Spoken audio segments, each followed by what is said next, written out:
Now you tell me the last time a game's ever made you feel like this. Going where the lonely go, and I've got to keep going. I can't lay down. Sleep won't hardly come where there's loneliness all around. I've got to keep going, traveling down this lonesome road, and I'll be rolling with the flow, going where the lonely go.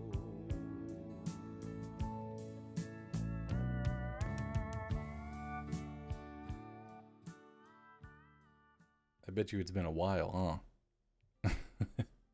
It is very hard for a game to make you feel that way. Fallout New Vegas is a game that I've come back to in multiple points in my life. Probably the game I've come back to more than anything else in my life, next to Binding of Isaac, probably, but that's a different thing. That's a autism thing, I think. And it's hard to even break this game apart into why it makes you feel like that. The systems, the writing, the atmosphere blends into one giant, why does this game feel so good? But why doesn't it just feel like every other game? Fallout New Vegas feels different. Now, I think we have to just talk about why this rushed, messy, brilliant, dysfunctional game still hits harder than most AAA releases have in recent years. Speaking of in recent years, we need to go back to an era when games weren't entitled to your attention. They weren't entitled to you being there or a player base being there at all. Growing up on the PS3, Wii, and GameCube, games didn't assume you'd be there. They didn't assume that you're going to get home, you're going to come back from class, and there's going to be a lobby for you. Much like there is in Fortnite today. You had Call of Duty, you had Battlefield, you had these games back then that were there as monoliths, but your single player games had to fight for you. They didn't assume that you're just gonna be there when the day's done. I played Super Smash Brothers. How is it? It's pretty good. It's very good. Modern games act like they're owed an audience. You boot them up, there's a battle, there's battle passes, seasonal menus, playlists, storefronts. Like the games think you already care. They think that you're going to get onto this game and go, I need this content. I need things that are going to enhance my gameplay. Like the Sabrina Carpenter skin is going to change the way you play Fortnite. And then when we compare that to disasters of games like Anthem or Evolve, those games expected players to exist before they even earned them.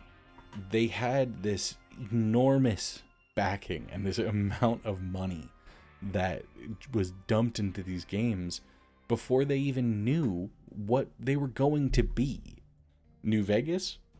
It never assumed anyone would love it. It didn't coast on the Fallout name.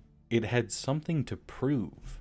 The identity crisis that Fallout went through after the purchase by Bethesda is something to really investigate into this game and to see how these games have changed over the years.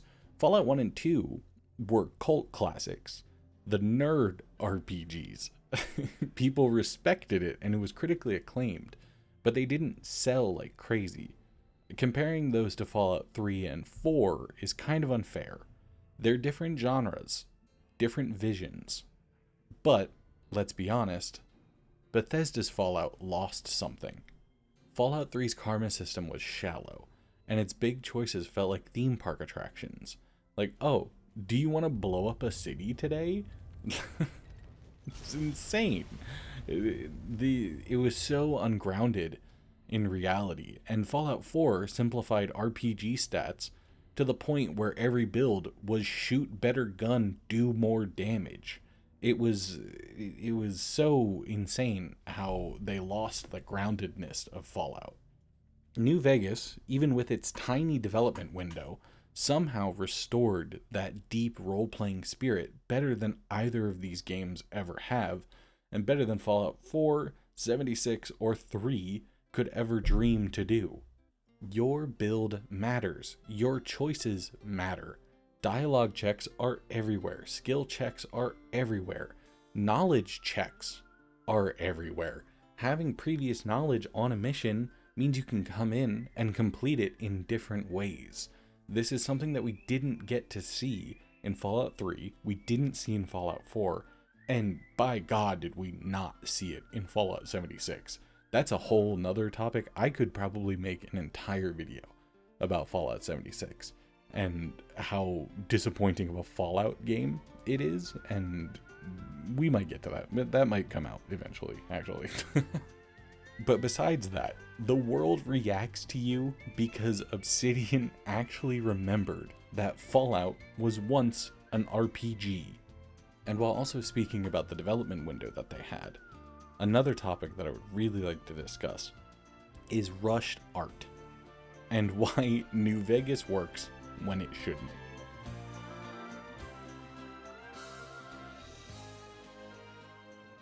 I am an art educator. I'm a designer. I went to design school for 4 years and then another 2 years to get my master's in art education. The amount of time that I have spent creating art, making projects, and creating things that change overnight is probably more than anyone else has in their personal experience. Well, this doesn't make me better as an artist, to be fair. The amount of nights I've stayed up redoing an entire project because a better idea hit me has been more than I can count on both hands. While some projects need polish, GTA 6, for example, absolutely cannot be rushed. They've delayed that game not more than Cyberpunk, to be fair. But if this game comes out and it is not the perfect representation of what the Grand Theft Auto series should be at this point, with the amount of time and manpower and just like money they have dumped into this game, if it doesn't come out with the perfect polish, then I think there will be riots in the streets.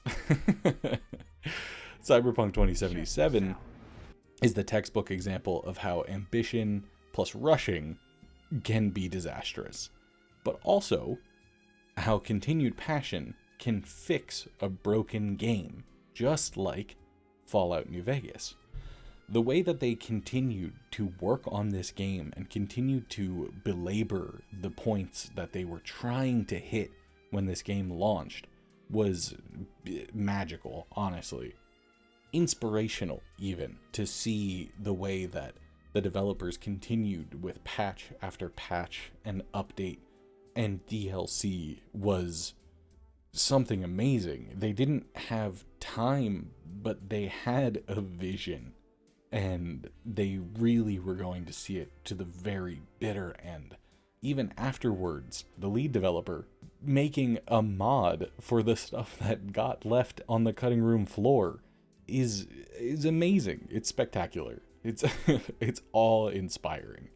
And this is why it works as a piece of art that was rushed beyond any human means. And I can sit here and talk about the Metacritic score controversy and the way that they they missed their bonuses by 1 point. They were supposed to get an 84, they got an 83. But I don't think the developers would have been creating something like this for the bonus. I think it was always truly to make Fallout in a way that it deserved to be represented as a piece of art. And as any piece of art sits in a gallery, sits in someone's studio, it's meant to be discovered for the first time and again after that. My first time playing Fallout New Vegas was the summer of 2011. Not even the patched version, not even the fully finished version. I don't even think any of the DLC had come out at that point. The game was still broken, being fixed actively, and I didn't care. I explored every inch of that map before even understanding how much more I was missing inside of those things. I was exploring entire vaults and I was missing chunks of them. I was going to like the Repcon headquarters and not realizing the way that I could get the tour and then make my way into the office. There are these things that you can explore this map and this world and get completely lost in it and still not finish the story. And I don't know many games that can pull that off today, besides maybe Baldur's Gate is the most recent representation of that. Fallout New Vegas lets you wander. It lets you go into the wrong area of the map and realize, oh, cutting straight to New Vegas isn't the way to go. Let me actually follow a quest marker. But having known that, your curiosity is rewarded with the fact that you now know that there is a way to New Vegas. You just have a hurdle to overcome. It lets you get lost and rewards you for being curious rather than just obedient. There's another place in my life that does a very similar thing. Going to a museum is very similar. It's confusing. It is very confusing to go into a museum. If you don't have a strict plan on what you want to see and what you're planning on going to, you're going to get lost. And I think that's okay. I think that's a similar experience when you're looking at art and not knowing why you're here. I, as a teacher, have had a lot of opportunities to take students to museums and galleries and be able to show them the opportunity to be lost. I think that's something that is hard for people to do, especially nowadays. It is hard to let go of that control and to not have a perfect itinerary and to not have something that is built to your exact needs and your exact algorithm. When you visit a painting across multiple times in your life, you see things differently, not because the painting has changed, but because you have changed. I think that's some of the most beautiful things about art, and I think that's also what intrigues me so much about video games and about Fallout New Vegas. The game grows with you and changes as your life perspective changes. Even playing it years later on old hardware, like Xbox 360, crazy to call that old, it gives it this unique charm. Admittedly, the loading screens are not the charm I'm talking about, but it's like watching a grainy VHS of a favorite childhood movie, or like putting on old commercials on YouTube. It gives it this like thoughtful experience where you're coming back to it in a different point in your life and hopefully experiencing new things. You get new dialogue you think you've missed. You see faction stories that you've never followed, or you pick a lock that you didn't have the stats for, but now you're going full lockpick and you dumped 75 into your first couple levels. It gives you this new experience that you get to live with and live through in different points of your life. And that's why I think I've always come back to it as a game that I've played over and over again, whether with mods, whether on old hardware, whether just raw vanilla. It is something that you get to experience and something that changes as your life changes too. the fingerprints that are left on this game as it's on its way out. It's leaving, it's going to the gaming community, it is being perceived by reviewers, it is leaving the world, is some of my favorite things to think about the dust that settles on it after the game is done. The game is finished, it's out, there's nothing you can do besides make some bomb DLC.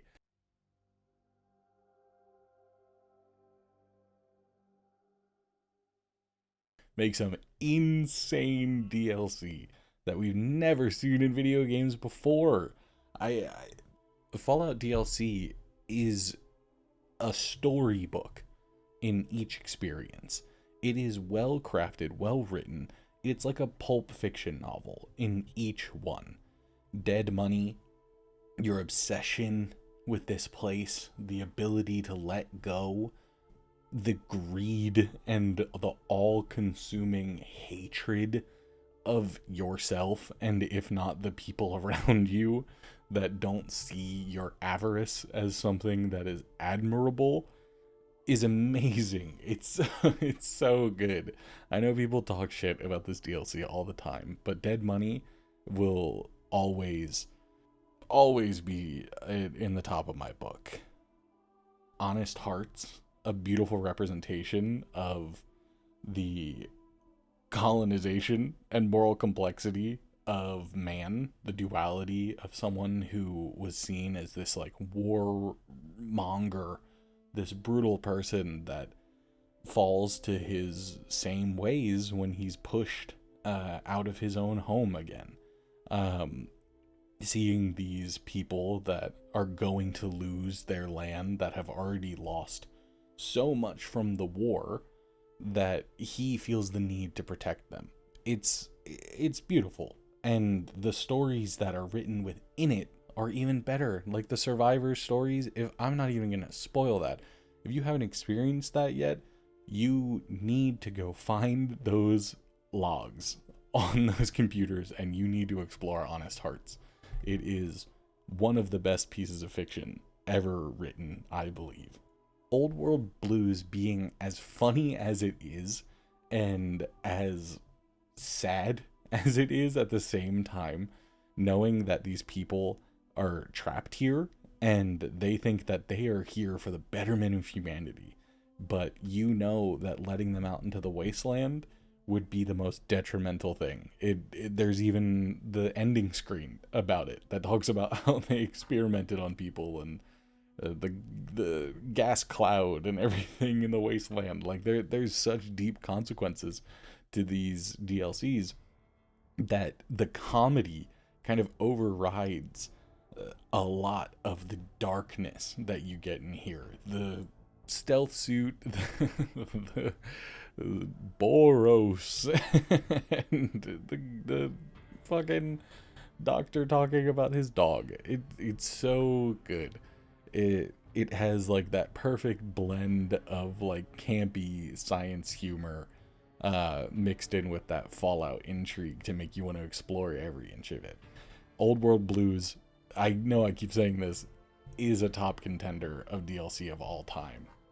But the thematic depth of our last one, Lonesome Road, is just astounding.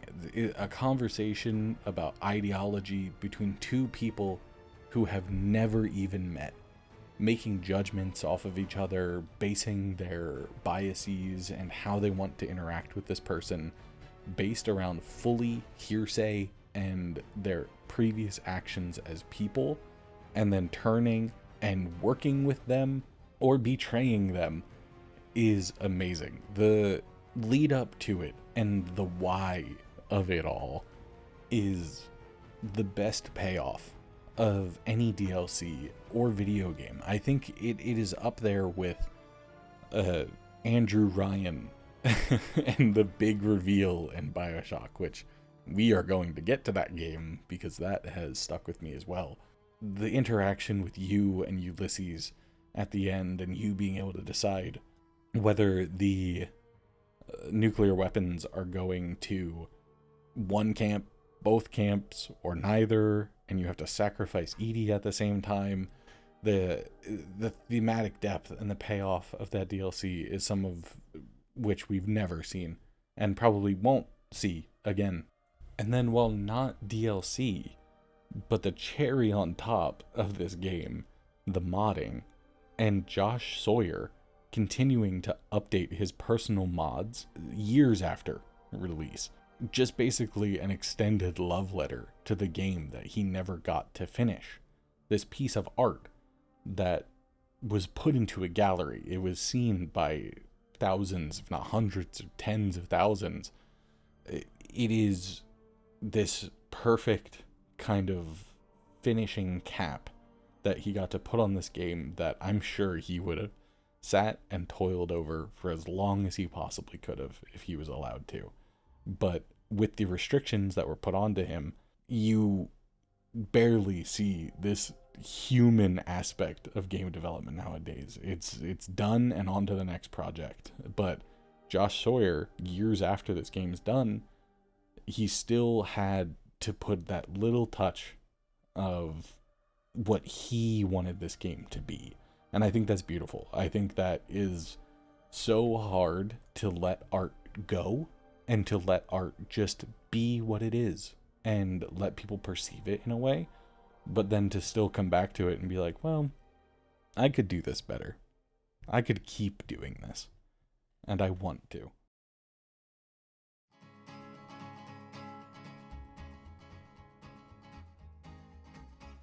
And all of this to really wrap up and to culminate into why New Vegas will never happen again. And I'm not saying a remaster.